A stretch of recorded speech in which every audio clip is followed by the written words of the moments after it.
And let's introduce our templates as we get started. So here we go. These are our apple core templates. And just think they're fantastic. Love them. They are amazing.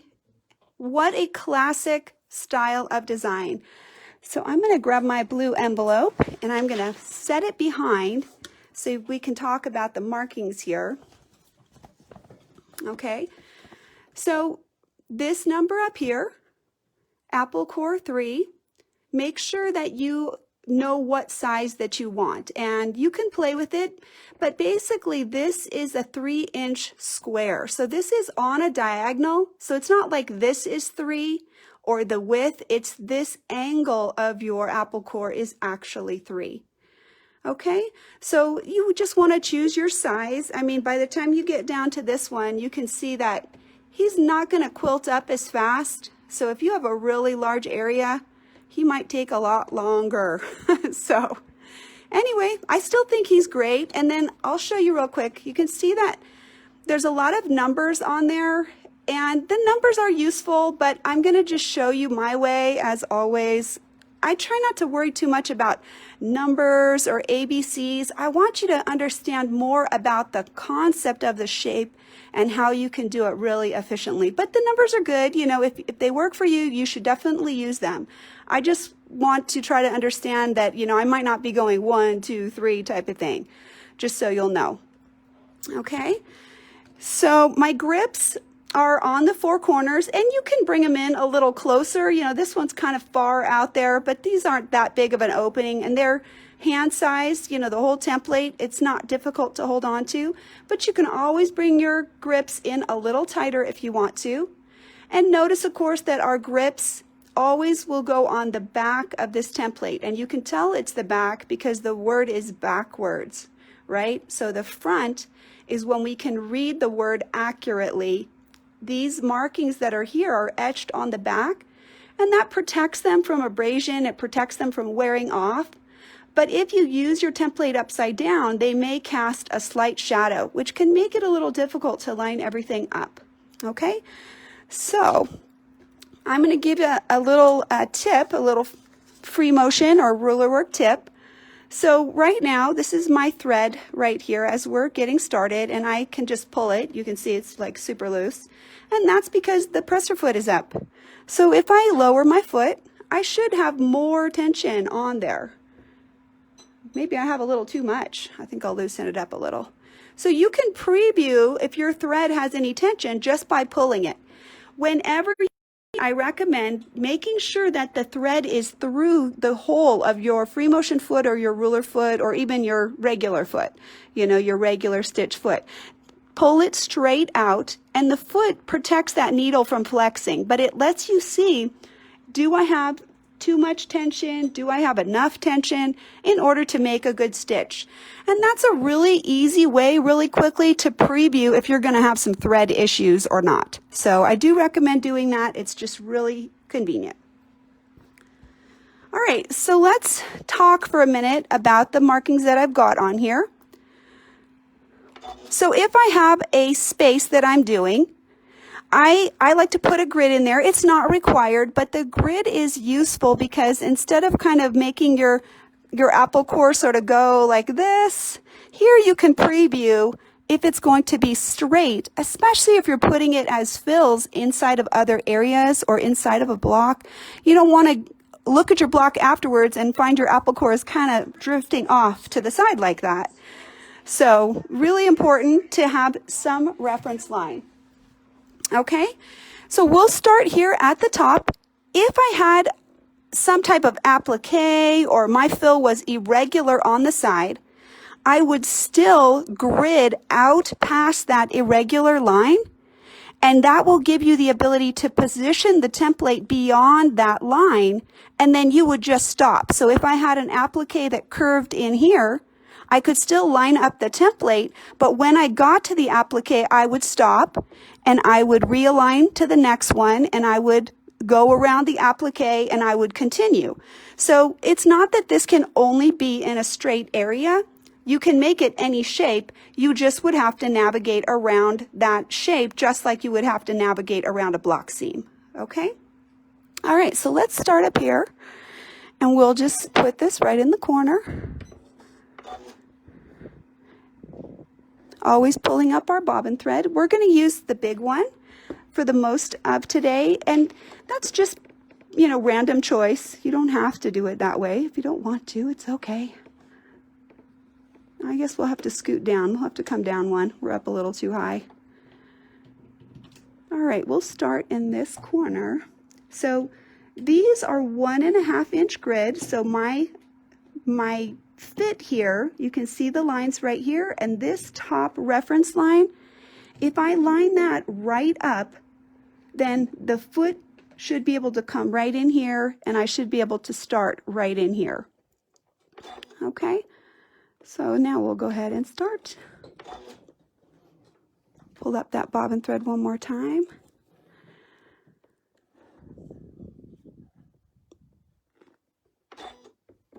All right, get our needle set right in the corner. So I'm going to make sure that my reference lines fit. So I'm looking at this interior square, and that's what I'm going to use. So the way I want you to think about this is I'm going to just go across the top. And if I need to, I might tug a little or smush a little to make sure that I'm lining right up at these intersections right here. Okay, so here we go. Should be right in that cross and right down here. So you can see it's a perfect fit. Nothing is happening down here. So again, I'm not worried about the numbers. I'm going to have you think of it like this: top and bottom.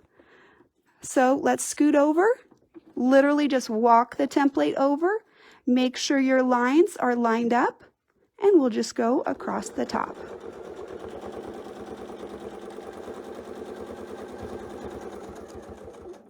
Okay. If you see that you would be stitching down below this line, just stop. You know, like if I had another stitch in there that could make it go lower, don't. Just, you know, trust that it's going to work out. So here you've got a center line and one up here, right? So we'll go ahead, get ourselves up to the top. Now, right now, we can sew down to the bottom, or we can just backtrack like we can, because the template's already there. I like that. That's easy. All right. So let's see. Now, what do we have to do? We've got to close this space, right, so that we can start going the other way. So check all these intersections right here. The grid gives you that information, so that's really convenient. All right, so we'll come back up, and now we'll go this way. So again, we're checking all of these reference lines right here, and we're going to try to make sure that we're right in the middle. Once we have a line set here, we want to try to connect up to it. So right there, I'm looking to make sure that I want to touch. It doesn't matter now where the chalk is. What matters is that I connect. So if this line comes first, this line needs to connect to it on the bottom. Otherwise, it'll start looking a little wonky. All right, again, let's get everybody lined up. We'll finish. Okay, put this in. Now, we've completed the first row. Now, how do we move down? The most logical way now is to use this. So we're going to go ahead and we'll backtrack right there. That'll get us right where we need to be. And now we'll scoot down and we'll get everybody lined up again. So you can see I'm right on the reference lines here. I'm right on the lines here.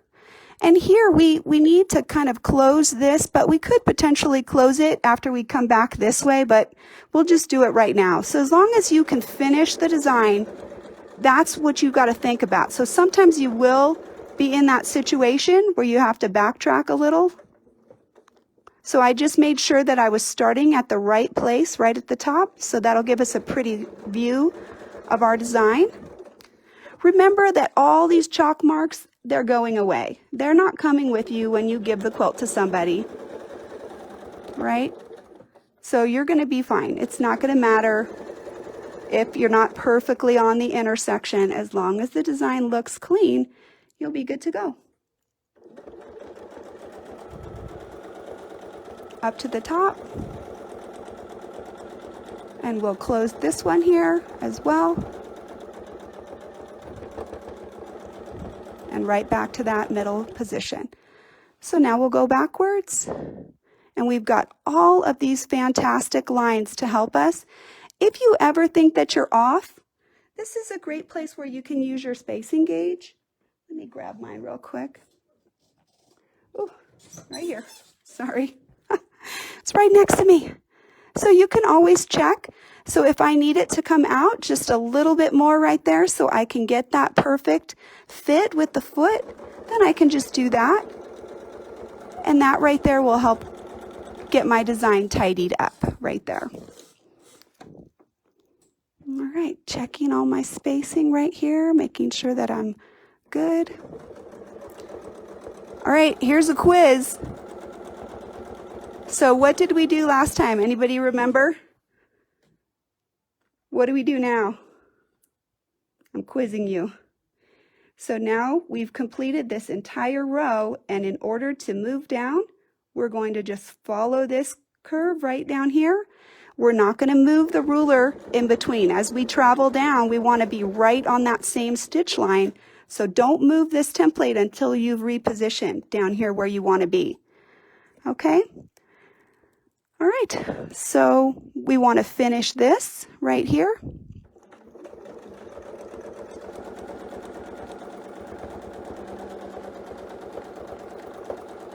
Coming right into that intersection, and then moving over, and always checking these lines right here, giving them a little tug if they're not behaving.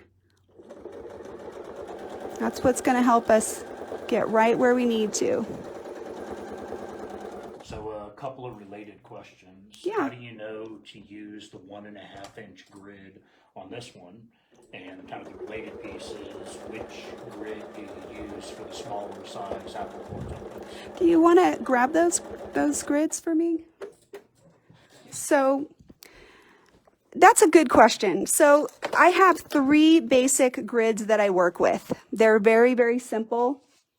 I use a 1-inch grid, a 2-inch grid, and a 1.5-inch grid.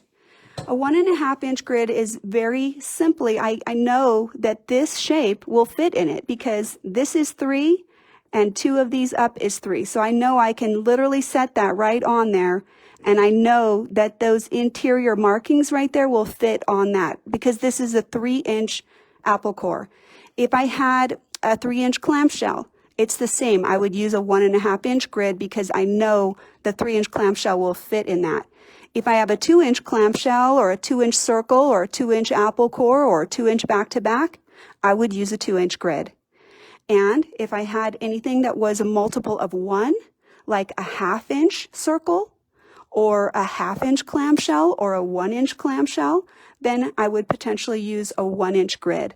A 1-inch grid is really small. Let me share it with you real quick. You can see that it's very small. So here's my finger, right? So there's some scalability right there. I wouldn't want to have to mark 1-inch grids with a ruler. Oh, way too complicated. Okay, so I wouldn't do this with a ruler. I might mark a 3-inch with a ruler because I actually have a simple 3-inch by 14-inch ruler that's 3 inches wide. So I could easily mark gridding for 3 inches with that. But this is a pounceable grid stencil. These plastic stencils that I have, there's lots of different vendors that have them. Just go online and type in grid stencil for quilting and you'll find all kinds of different brands. And you know, the one that I use, I like it. It's from Long Arm University and I find that it's super accurate. So if you look right here at the design, let's see if we can get you a little view. You can see that it fits beautifully. I mean, as far as the accuracy of this grid for rulers, I really like them. And Milagros, I'm going to tell you, I got it from Long Arm University, which is another quilter. So she's out of Washington and she has an online store and you can check her out. So I'll try to put that information in there. And I use this for a lot of different things, not just for the apple core. If I was doing any kind of sashiko styling, any type of fill works, any type of freehand grid works, I really like grids, and there's lots of different vendors, so you'll have to just find the one that fits your budget and fits your style and fits your size. Mine are pretty big. Mine are 12 by 30. They're really, really, really long, which I like because I can use them on my long arm. But if you have to mark a large area, that is really useful, okay? So, okay, that's a long answer, sorry. So let's see where we are. I kind of lost track. I think we were going this way. Okay. I don't know. I think I changed my orientation, right? Okay, we'll just go with it, right? So again, we'll do the same thing. We're going to line that up. And I can tell that this is the right orientation because my apple core right here is matching this one. So we'll just do the top and then we'll just come down and do the bottom. And this will just show you, like, if you get off track, it's fine. You can just fix it. It's no big deal. Right? So we'll do this one more and we'll get this last little curvy lined up.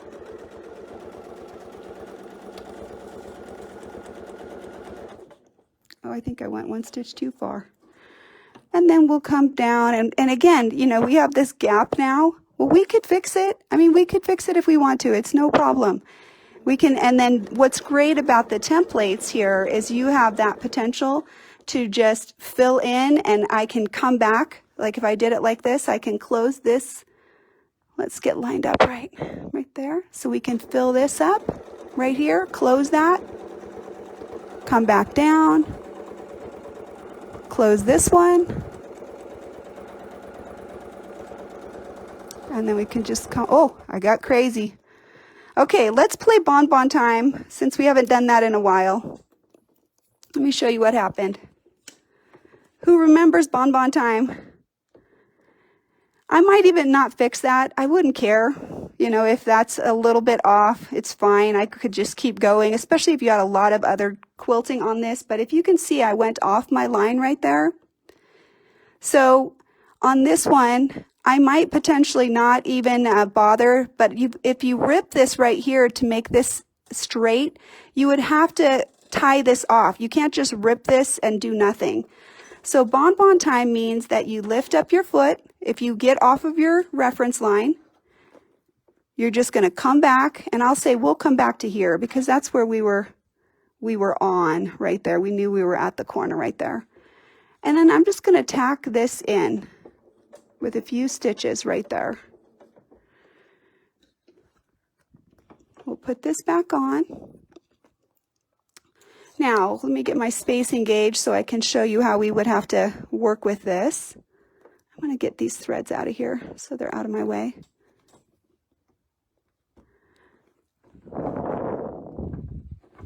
There we go. Get everybody lined up. Now we want to check this space right here because we want to be on this line because that's the one that comes to the corner. This one right here is the one that's off. In fact, let's cut this little guy and get him out of there. Then we can just move that whole thread out of there. So in order to realign this, I've got all these reference lines, but I want to get to right there. So when we set our spacing gauge, we're going to set this outside edge right on the corner like that. And then we'll pull everybody tight. We'll make sure that we're all the way forward so we're touching there. And this will bring the needle right back in. We can also check maybe one more place, like right there.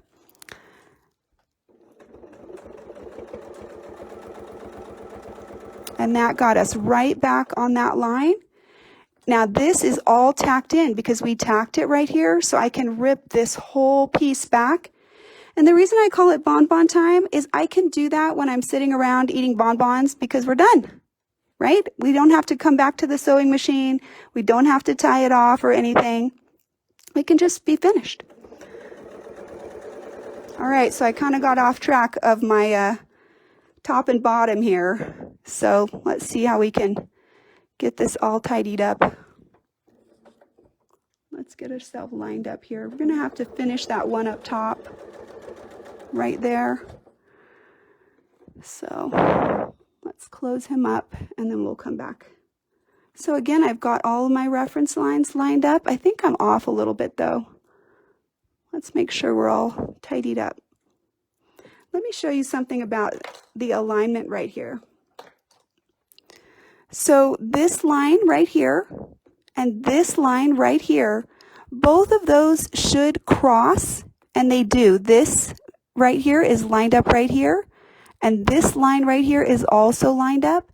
And that's a way to indicate that is the 1/4 inch, that you will end up at the right place right there with that. Okay, and let's see. So we'll go ahead and we'll, oh, I messed up. Oh my goodness. You want to see? It looks really cool though. So what does that tell you? I totally messed up my design. So look what else we can make with this design. Depending on our orientation, we can do that. Doesn't that look cool? So what happened is when I did this, this is the right orientation and this one is the wrong orientation. That's kind of how we got off.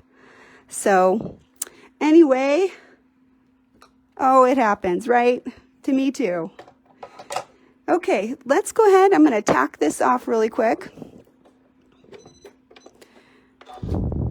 So you guys saw how to do it, right? Is anybody confused now? Totally confused? So you're going to go across the top with your clamshell. You go across the top, and then you'll come back and you'll fill in the bottom. So essentially you'll have this top piece right here like this. And when you get down, then you'll move the template down and you'll be able to do the full bottom portion of it to close it off. Okay?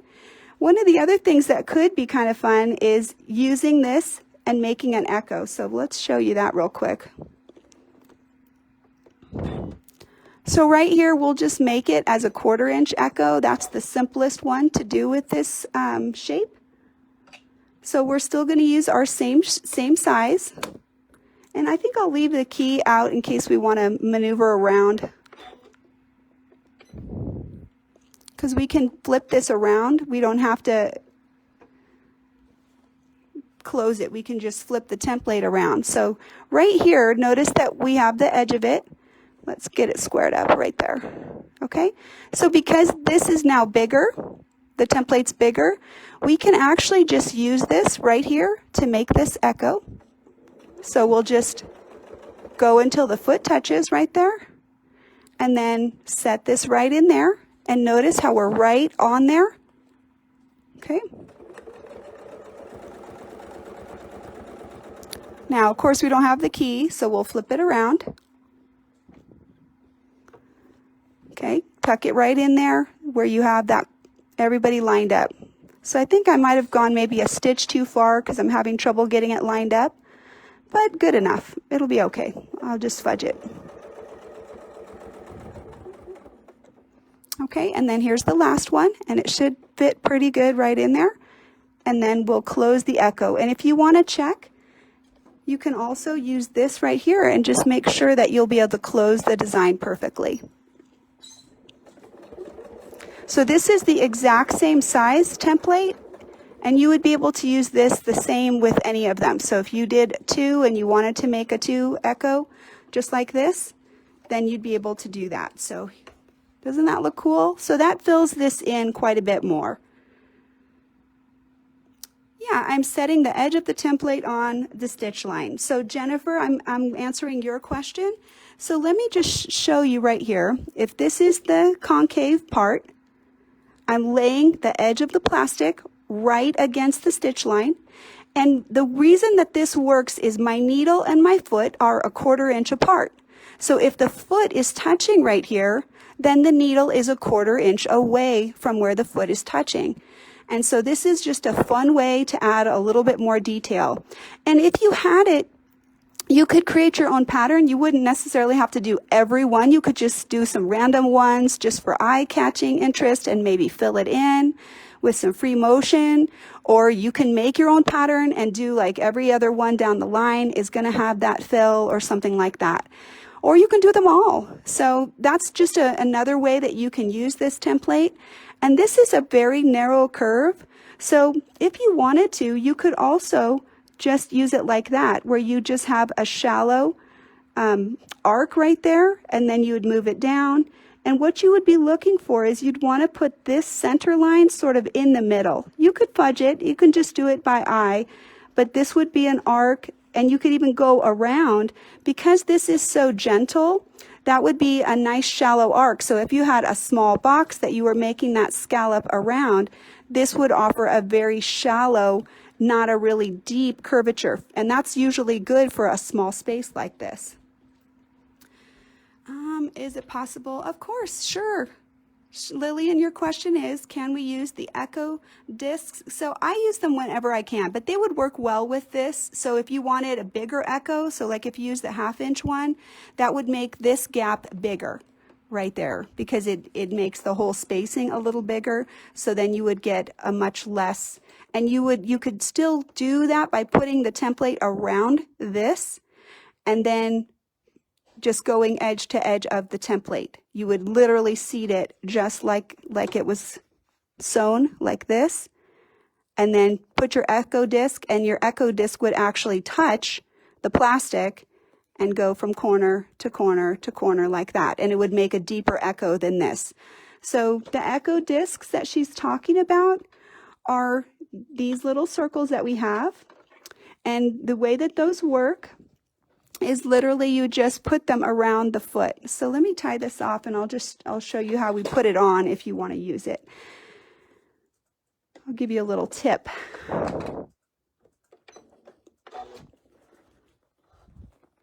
We'll cut some of these threads too, because we have a lot of threads going on.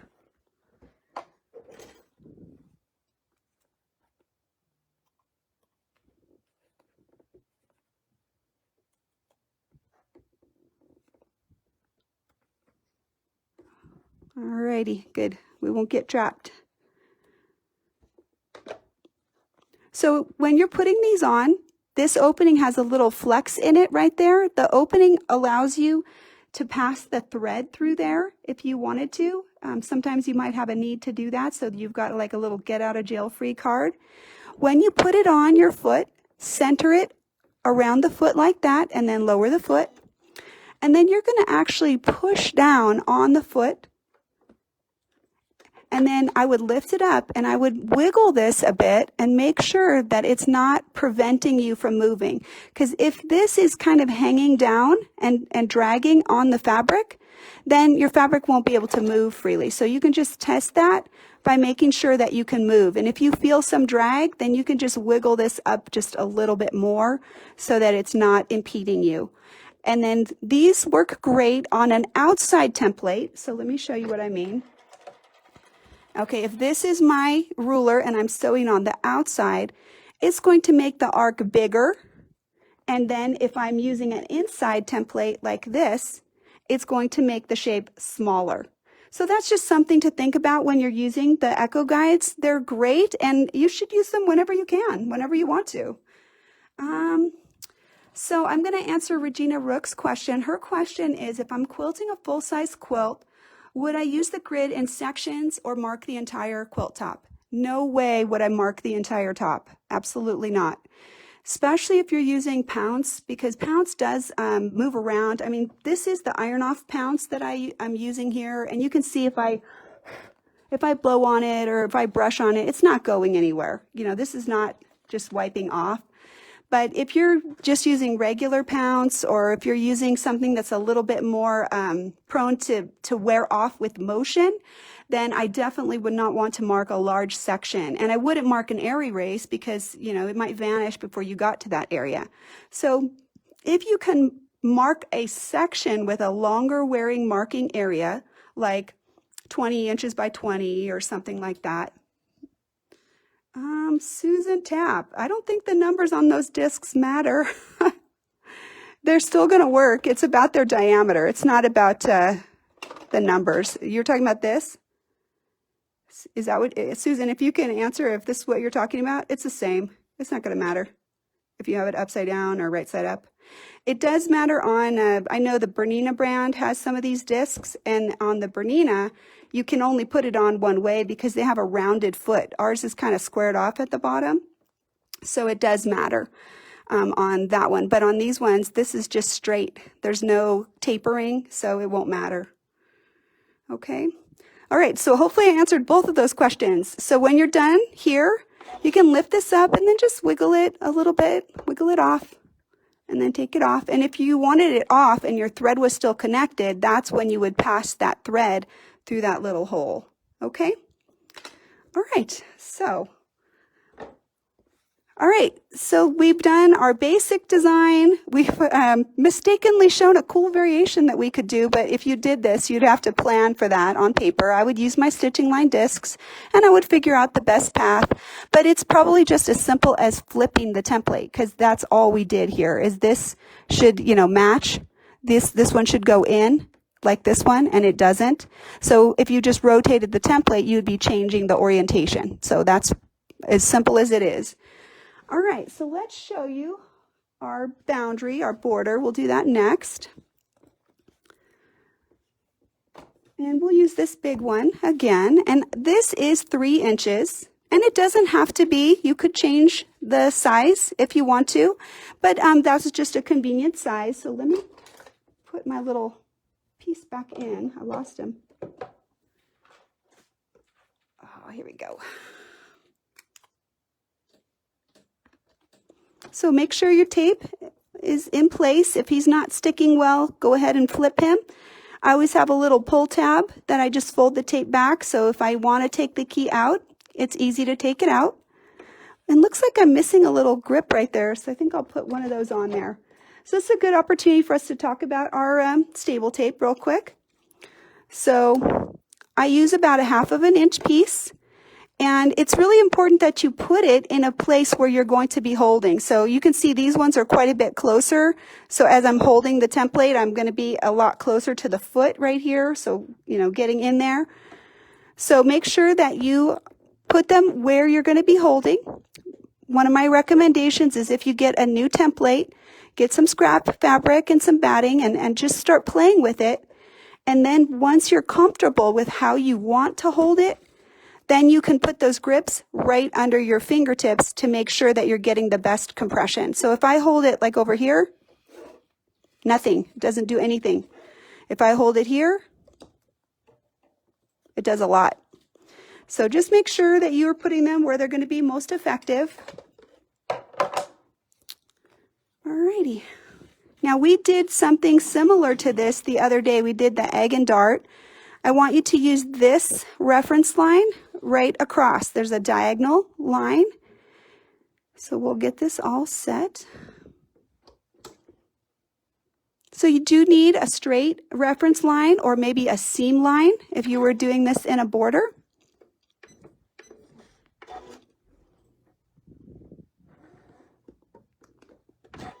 Okay, get a foot set in position.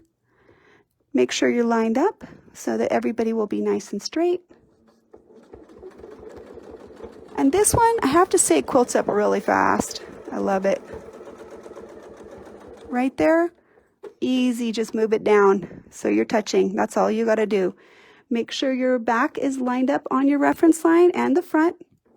And this is where it's going to create this beautiful little sort of diamond crossover right there like that. Super easy. And this one quilts up oh so fast. I love it.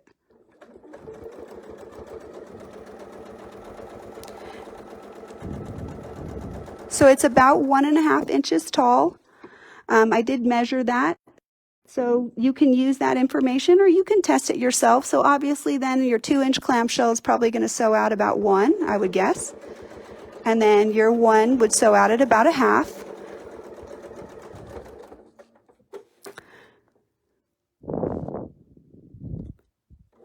Now, if I wanted to do this again on the other side, I would want to determine how much space I needed. Do I want them touching in the middle? Do I want them offset? And I'll show you what I mean by that. As soon as we'll finish this side and then I'll show you what I mean. Also, I want to show you how you have some different options to end this design. Okay, we'll do one more and then I'll show you this ending right here. All right, so this will be the last one and then we'll put that ending in. So right here, as we do this, this is the last arc. Now I can leave it just like that. It's empty. And then this is the focus, and then I can leave an ending like that on both sides. Or go ahead and line it up. You're going to sew just that part at the end right to there, just to close it, and you tack it off.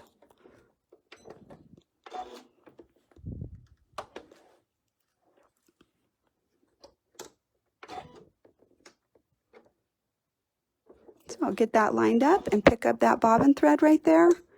And we've already stitched this, so this is secure. I micro tacked from here down to there. You can see this is a lot tighter, so it's not going to come out. And that bobbin thread will just go away, and then I can just trim these threads nice and tight. Okay, so here's one option for how you can close. You would end up moving the template and just doing that last little bit, or you can leave it open like this, right? And if you wanted to center this design, so that say you wanted the diamond right in the middle, or even this right in the middle, the template has a center line here, and this is the middle of the template right here. So you can have either of those, just depending on how you position it. If you mark the center, and you can work out, and you can choose that, or you can choose this as your fill. And then something I really like for this particular one is this would make such a great fill. I mean, you could just do some kind of wonky fill in there, and then you can travel, and you can fill like this. And then if this is the top, you know, either you can come back down and travel and fill it, and come back down and travel. It's up to you. This can also be echoed right here. You can easily use the same template, and there's your 1/4 inch, right? And you can just put the echo in just like that if you needed it to be wider. And that would be really, really simple way. So if you know that this is 1.5 inch, say we had a 4 inch border, and we could do this on one side, and we could line this up, right? We could make sure that these are lined up, or you can take this curve and you can put the curve in this dip right here and center it right on that. So there's quite a few different ways that you can play with this, that you can just make amazing different changes in that so simply, and you would have amazing borders, and you could make it wide or skinny, whatever you want to do, whatever will fit your space. You could even have it like this. Think about it. You know, right now we have this is kind of like, this is the outer edge, but maybe this spikiness is your outer edge right there. Maybe this is the visual impact right here. And maybe you fill this in and make these little diamonds stand out. Okay. All right. So let's see where we're going next. So we need our next fabric.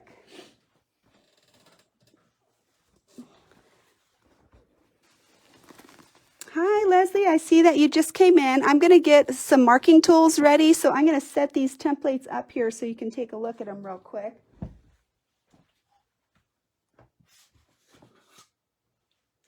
So the template that we're working with today is the apple core set, and it's 3 different sizes.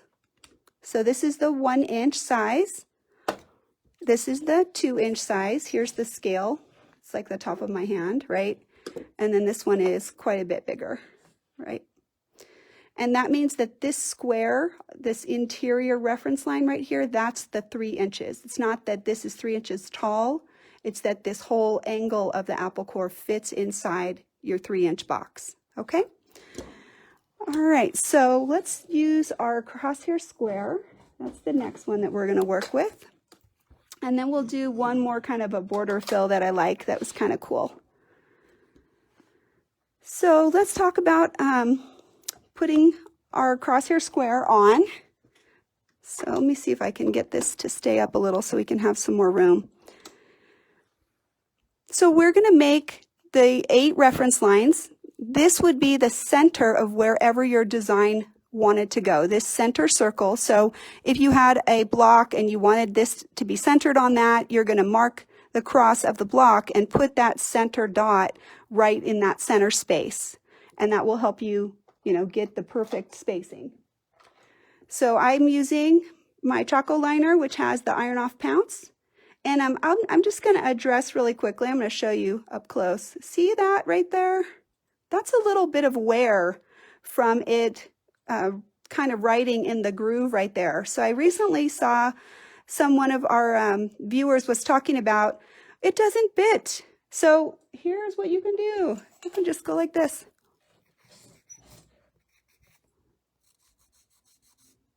Just give it a little bit of a help, right? Just put a little sandpaper on there if it's abrading or if it's not working too well and you can't make it fit in there. This does fit well in the sense that it is fat enough that it doesn't wiggle in the channel. So that's why I like using this for marking, because I get a nice clean line, whereas sometimes if I use some of the other tools, maybe the pen can move back and forth in there, and then it does not give you that super clean line that you need where all of your lines are correctly spaced. So a lot of times I do use my Choco liner specifically for this.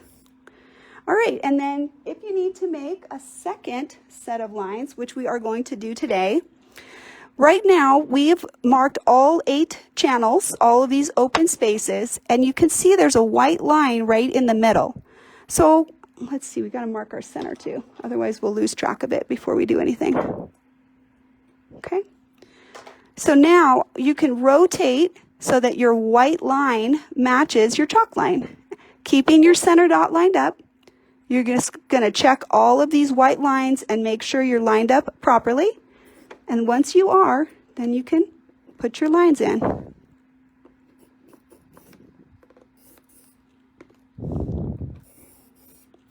That's how you can make sure that your next set of lines are precisely in the middle of the lines that you started with. That's what's going to help make your design so precise. Okay, so the reason that we even have this, the crosshair square, is because we want that precision so that our design can be symmetrical and it can be evenly divided so we can make something beautiful. All right, so the design that we're going to show today is using our apple core kind of like a spinifex. So we'll pick up our thread right there in the center. Uh-oh, what happened? There it is. Let's see if I can get it. There we go. Right in our center dot. And I'm sure there's more than one way to do this. I'm just going to show you my way, but I'll talk about some other ideas I have thought about with this. Let's put this on, and we'll get the thread underneath.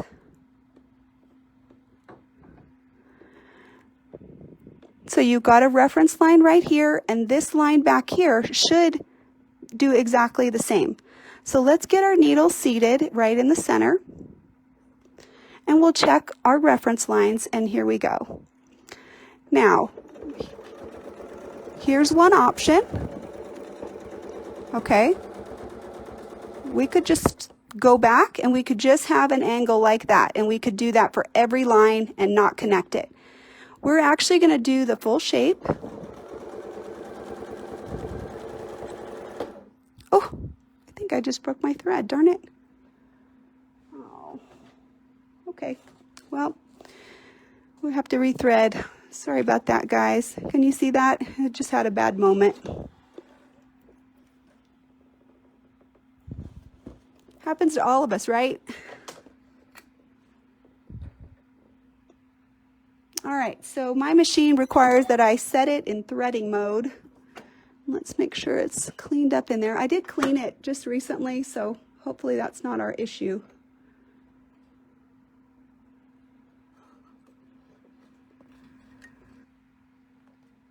Do you remember when you first started sewing, the concept of having to rethread and having to maybe change colors of thread was like, oh, dear God, please help me. I have to rethread my machine. You just want to leave it threaded forever until the spool was totally empty. And then you started doing it more and more and changing colors, and now it's second nature, right? You don't even have to think about it. You can just thread it in about 2 seconds. All right, let's check and make sure our bobbin is good also. So definitely have some tension there. And we'll do a little test here just to make sure we did it well.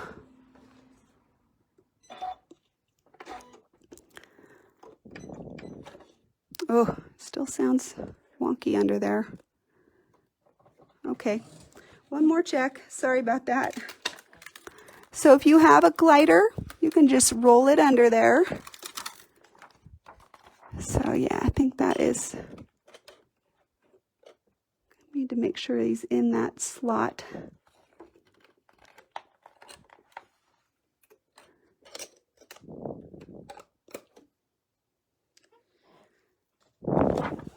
And let's get this thread up here so he'll be out of our way.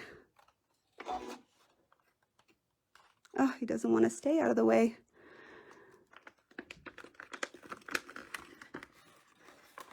There we go. Just smooth your glider back in place. We'll get that thread up to the top.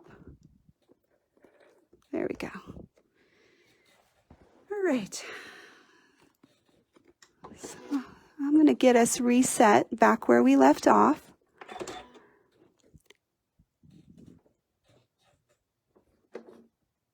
So I do have a line of stitching that I can follow.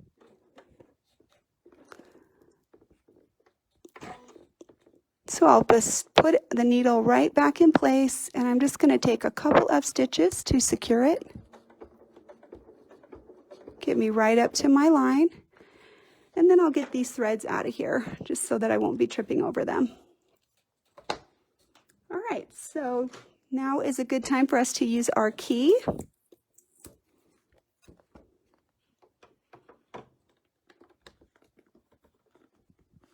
All right, and we'll get ourselves realigned. So let's see. So right here, this line is lined up and this line. And if you wanted to just, take a couple measurements real quick, you could just do that and make sure that your spacing is correct. And especially right here where we're going to come back to the center, because that's really what we need.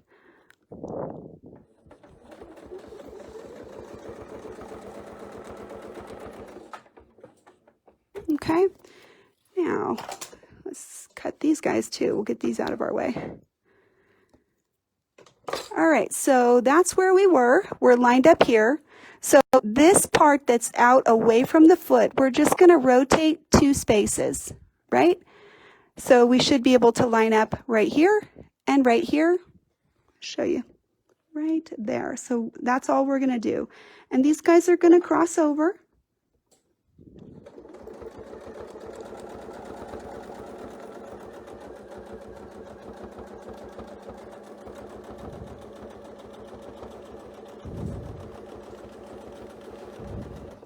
Okay, so then right here, 1, 2. Get everybody lined up. Now right here, we want to make sure that this looks correct as far as our 1/4 inch. So we'll just start off a little slowly because we're going to be following that line.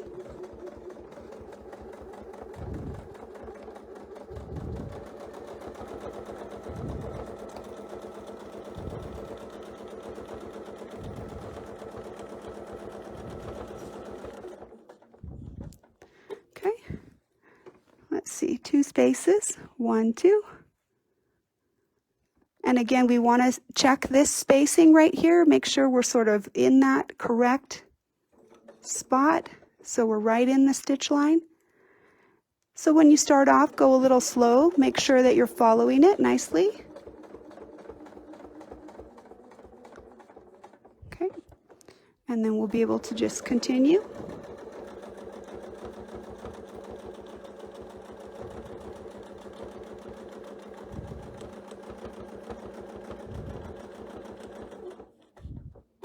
Okay, 2 spaces. And you could change it. I mean, you could do 1, you could change however you wanted to. If we didn't want to overstitch this again, we could come down this way and backtrack. But that's a lot of extra stitching. This way, we're just going to have that extra stitching right there. So we'll make a little adjustment so we can get right on it. And I'm going to just rotate a little so I can make sure I can see where I'm going here. Make sure that I'm on that stitch line. right down to the bottom, and then we can echo over.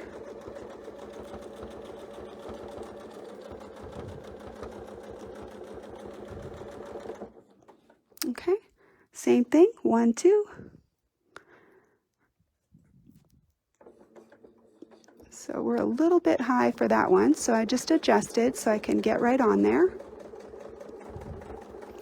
And you'll find that, you know, the double stitching kind of doesn't have to be perfect.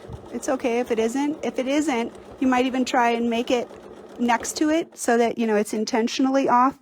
But I consider that to be good enough. Visually, that's going to look great. The design is going to be fine. Okay, so here's where we are. So 1, 2. And because we are moving 2 spaces, I mean, essentially we're doing 8 rotations, 8 rounds of this design.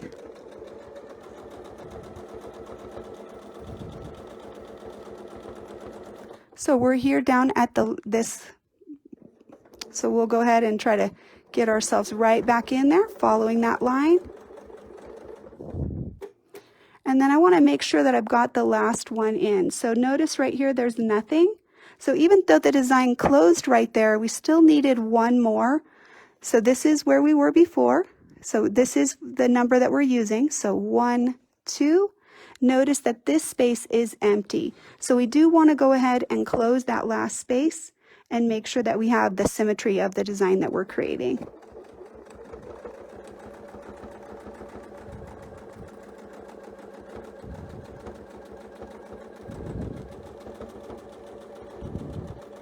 And here we may adjust a little bit so we can get right on this line as well, back into our center. So then all of those center areas are going to be double stitched, just the same. And let's see, we'll just tack this real quick.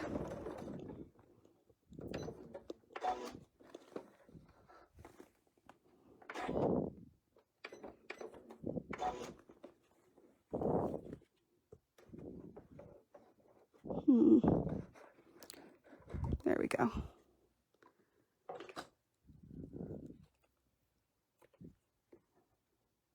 And I think I'll just get these little threads right here out of there now that we can. So there's our cute little design. It is really pretty, isn't it? And it has a lot of great potential to do alternating fills. Like if you wanted to fill every other one of these, because there is an even number, you could make little arcs this way, and then you'd be immediately set to make little arcs in the next one. It'll bring you right to the point, and then right here is where you would start arcing for this next one. And you could even use the same template. You could literally just move it up like that, you know, put your spacing gauge right there, and you could just, or you could even center it like that, you know, whatever you wanted to do. This would be so easy to put some fills in just using the exact same template. And then I'm going to show you one more embellishment that we could do here. All right, so we had talked about this before, about how you could echo this. So let's go ahead and do that. So this is the shape right here. And we can just lay it right on there.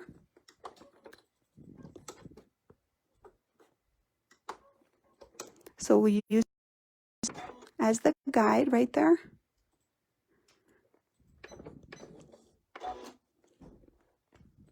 Oh, that bobbin thread is really ornery. Let's see if we can get him to behave. There we go. All right, so tuck the foot in.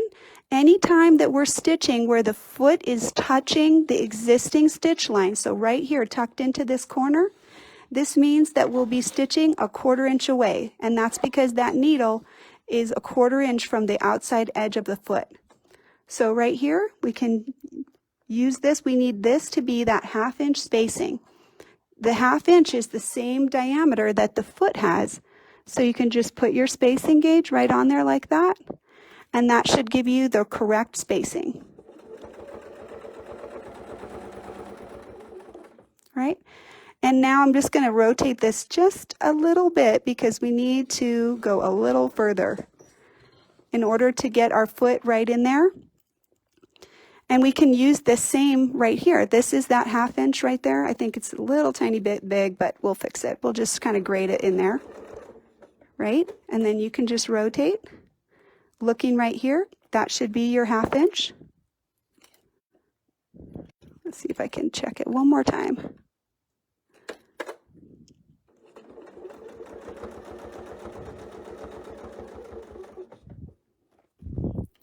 All right, and we'll just go a tiny bit more because we think we need like 2 more stitches to get in there. All right, and then we don't even have to rotate this. We just put this guy on here. Check right there.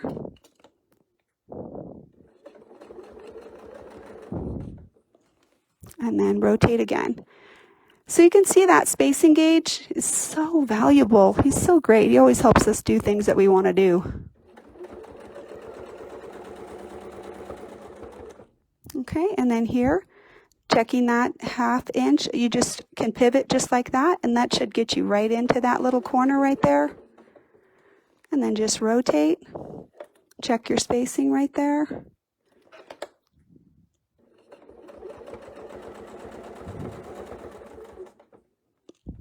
Same thing here. Here's our 1/2 inch right there.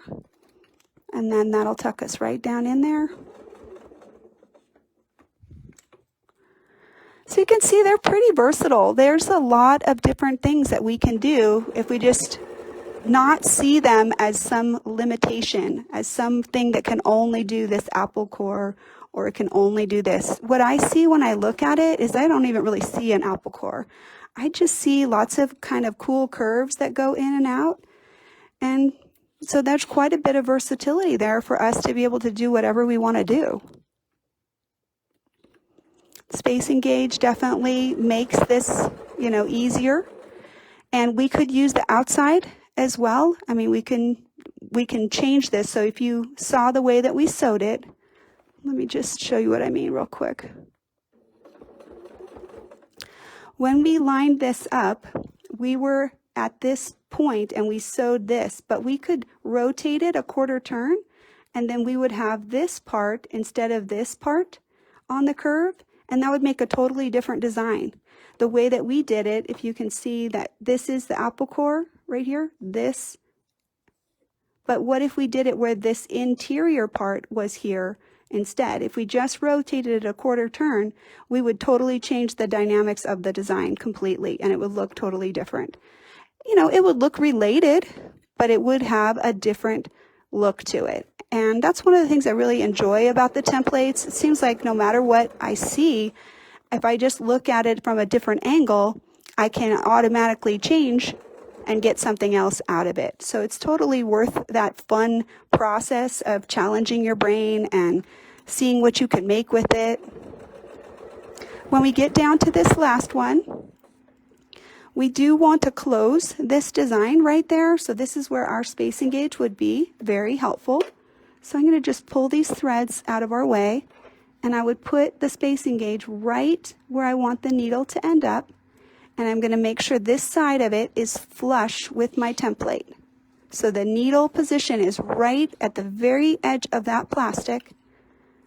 And now I can sew in to my design. Right there, perfect. Get this out of the way. Here, we'll even take this off so we can just tie off. I think I'm stuck on my stable tape. All right, so we'll just micro tack those and get that tacked in. Raise your needle and your foot. Hold on to your loop. And you're going to put that needle down and up right where you left off. Now I want to just pull this out real quick. To bring the bobbin loop up, pull up both sides. Not the loop itself, but both sides, because the bobbin is there in the middle. Okay? And we'll cut that, and we'll give you a look. Then I'm going to answer some questions. They'll take a little sewing breather for a few seconds. All right, so if you have a question, put it out now so we can go ahead and address it before we move on. All right, now doesn't that look crazy awesome? Right? And I bet that these are very regular curves. So if you have an arc and you wanted to make this even a bigger space, like a 4-inch arc or maybe a 3-inch arc, I'm not sure. I'd have to play with them to see which one matches this. But this looks like it's maybe about a 3-inch arc or a 4-inch arc template. And then you could actually make even a bigger echo out here if you wanted to, which would make the whole design larger. Okay, so that's one. And then let's go ahead, we're going to do one more, and we're going to showcase multiple templates in this.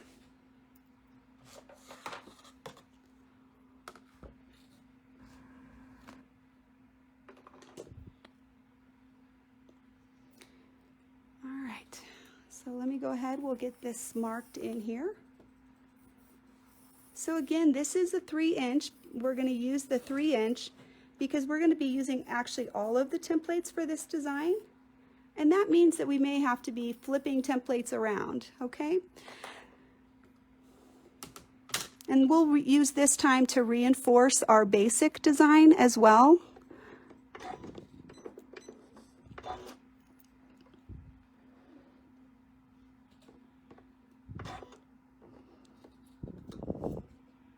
Make sure my tape's in place.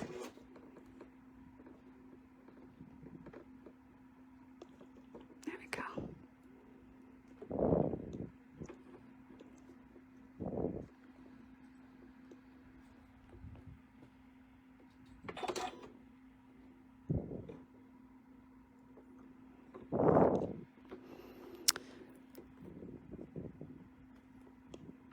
I always do that. We're going to have to move our needle because we want the full shape in there. So here's our 3-inch with this inner line. So my line's not perfect, but we won't need to worry about that. We're just going to sew the design here, so it won't really matter. Let's get my bobbin up.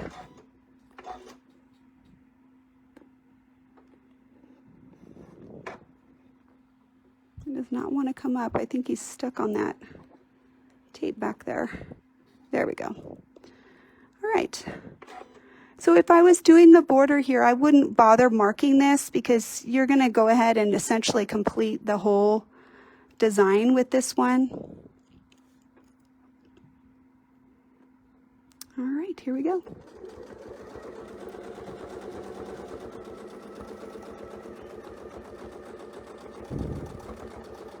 So this will be faster this way. We'll use that bottom as the reference line to keep everybody aligned, and then we're going to sew to the middle. Okay? So then we'll just move down. This would be, you know, if you have a border and it's a 3-inch border, this is going to fit precisely. So that would mean that if your border was wonky, then you probably want to put it in a 4-inch border, and you may want to center it using the center reference lines instead of out here. But we're just going to show you the path so you can, you know, start in the middle and end in the middle and use that as your travel, because that's how we're going to complete the design every time. And if you didn't want all the extra stitching on the bottom here, you can just go this way. We'll overstitch on the top every alternate one, and that would distribute that extra stitching a little bit.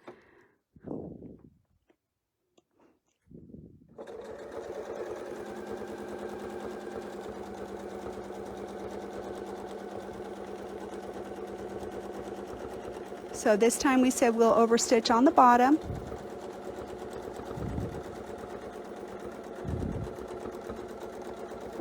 And then we'll do one more, and this one will overstitch on the top. And there's some method to that madness. I'll kind of show you what that will look like when we're done.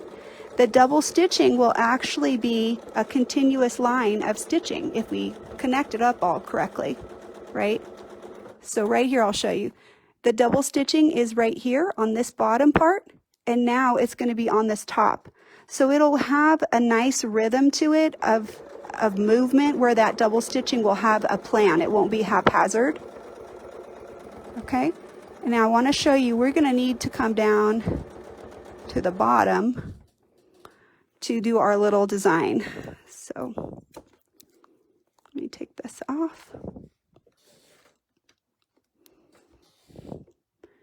All right, so what we're doing here is we've got an open space and we have the potential to do it on both sides, but we're just going to show you the one side really quick. And the travel would be along here, along the bottom, okay? Yeah, yes, Jennifer, you could absolutely do it that way, but if I'm doing a border, I wouldn't want to have to mark a lot, especially if the border is really long. So by traveling in the center, you're completing this whole shape, and then you're moving forward and you don't have to come back to it. So for example, if I torqued it a little bit and then I was trying to make them connect back up, then you might have a very visible misconnect in the center right there. You know, so if you can see the way that we did it by completing this whole shape and then moving on, all of these connections are very clean in the center. Whereas if you look at my other one, where we did tops and bottoms, they may not be because we were moving. See, like right there, see how that's not quite as perfect, you know, and right there, maybe not quite as perfect. So if you're doing it in a border where this is the center and it's highly visible, this backtracking is very even and it looks nice and clean, but you would have a perfect intersection right there. So, you know, it's fine. It's all 6 1/2 dozen of another. It depends on your perfection quotient. But, you know, those are just some things to think about. You know, this way I don't have to go back. And the path for this is that on this outer edge here is the way we're going to travel to put the next detail in. And so then you'd be stitching in the ditch here and doing your little design. So this will fill in this boundary on this side and on this side the way that we're going to do it now.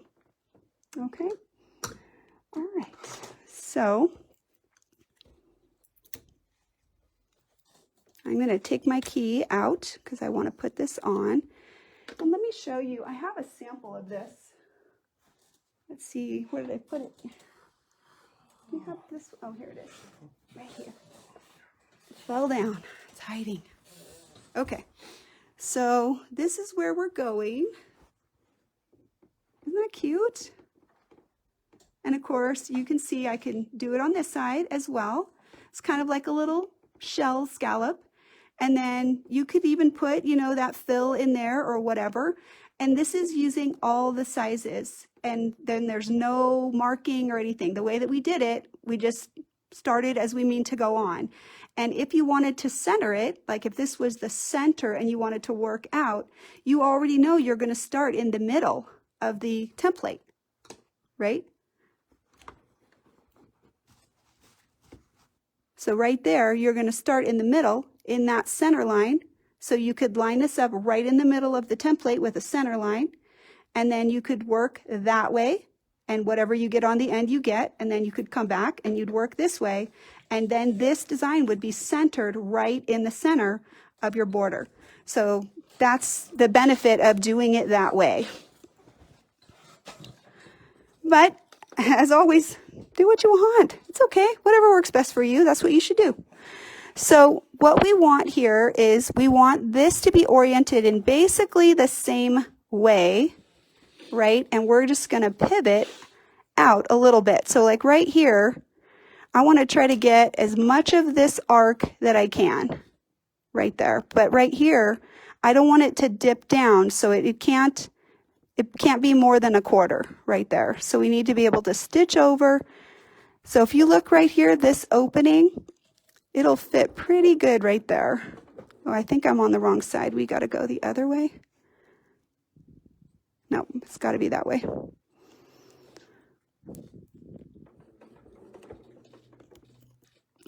Let's see. Did I do it backwards? Oh, I see. I see what's going on. Okay. I think we're doing it on the wrong side. Let me flip it over. We need to be where it's open, not where it's curvy. That's my challenge. I was like, this isn't making sense. Okay, so there's our shape. And we want to put a little bit of the divot in there, right there, like that. All right, and so here we can look at how much space do we want. If this touches right at the top right there, that's 1/4 inch away. If we want it a little bigger, like that where it's touching, then we're going to get a little less of that arc. Let me get right to the corner. There we go. All right, here we go.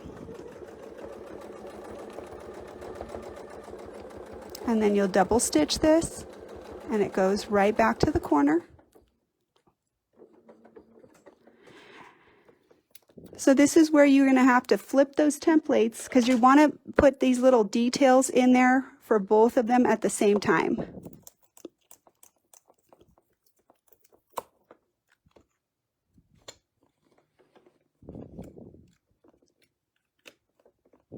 Okay.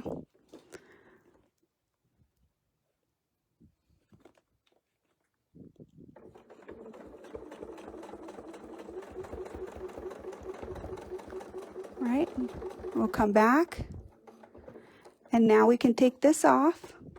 So you want that tape to, be a little bit loose, and you can travel. You can even just use the same straight edge of your template, just like that. There's your 1/4 inch, and that'll bring us right to our next one. So we'll use our spacing gauge. And if I had a ditch, if I had a seam or something right there, I would just use that as the travel mechanism. So you want to get right to there. And then if you want these all to be perfectly symmetrical, you can even just mark a little dot. So I use vis-a-vis markers. Let me grab mine.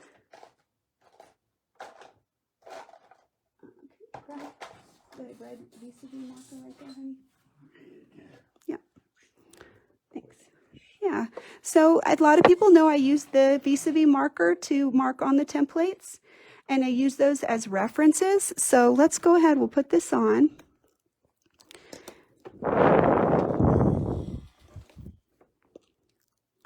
So right there, this is the top of it, and we don't want to be too tight to it. So this is a 1/4 inch down. So we're basically putting the intersection right there. And we can even just put a little mark there that's what we're doing. So I know when I do the next one that I want that to line up at the same spot.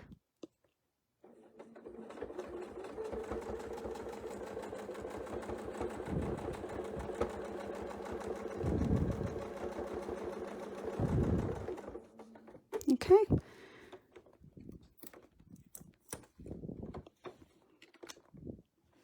And then where's our other little guy? Stick him on. And same thing, we want to make sure that he's as big as he can be. And how we tip this out right there, if we do that line or if we do it there, it's going to change how much of it we get. And the one thing to check is making sure here at the bottom that you're not going to go below that 1/4 inch, because you don't want to go beyond that border, that boundary on the bottom. So those are just the things that you're looking at. And I know that this seems like a lot of work. What else do I have to do, right? I am a quilter. I'm just going to sit here and I'm going to play and quilt all day and make awesome designs. So there's my 1/4 inch. So a lot of times when I show where you're having to switch different template sizes frequently, I know some people feel like that's too much work, but that is absolutely your call. If you just want the look that you want, then that's a way to get it. And switching the templates, you have that tool. It's an option for you. And if you don't want to do that much work, well, that's okay too. It's your call. So there's our tick mark right there, lining right up. And we'll just put this in.